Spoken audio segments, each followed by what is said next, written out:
You know, before the RITs, there virtually was no, I would say, no communication between the service and the people in the villages.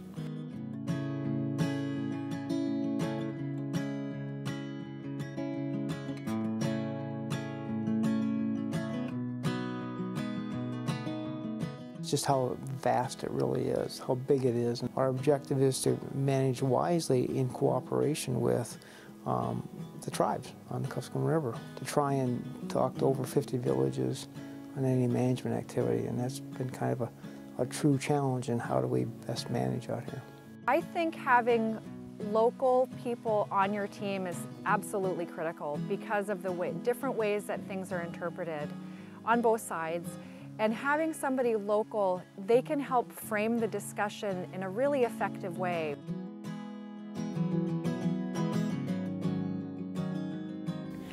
The role that the RITs played was that, you know, to bridge the gap between the villages and the service itself. You know, there was a huge gap, but now there's a bridge right over that gap. It's just traveling, meeting new people, getting out there in the villages, making the contacts with tribal members, tribal leaders, things like that. Working with the people, and also interacting with the younger generation, the young people.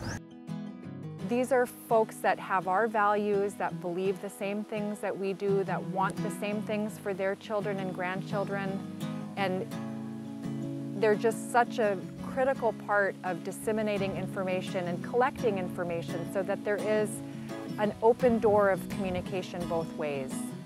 Our ability to connect with the community with someone who knows their lifestyle, born and raised here, can speak the language, that RIT standing next to me has value that I can't even equate.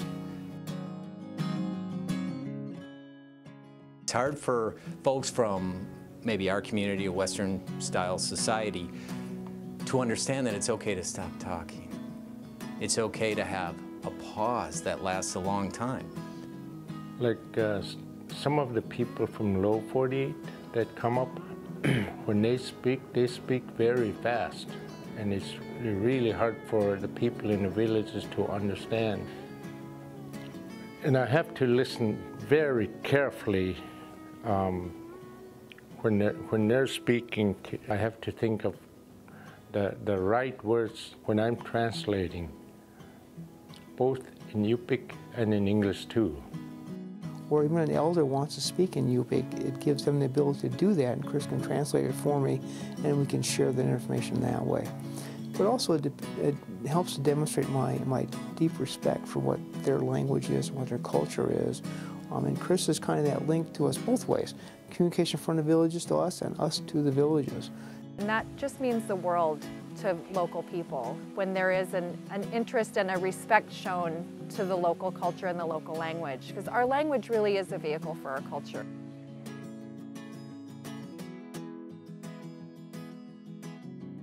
It's a lot of fun, you know.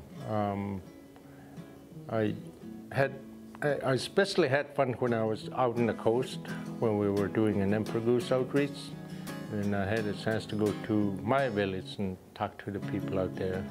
You know, after all the outreach and effort the RITs have been doing, the population had, the geese began to grow. We have made a big difference over the last 30 years, and that's a rewarding thing for me to see.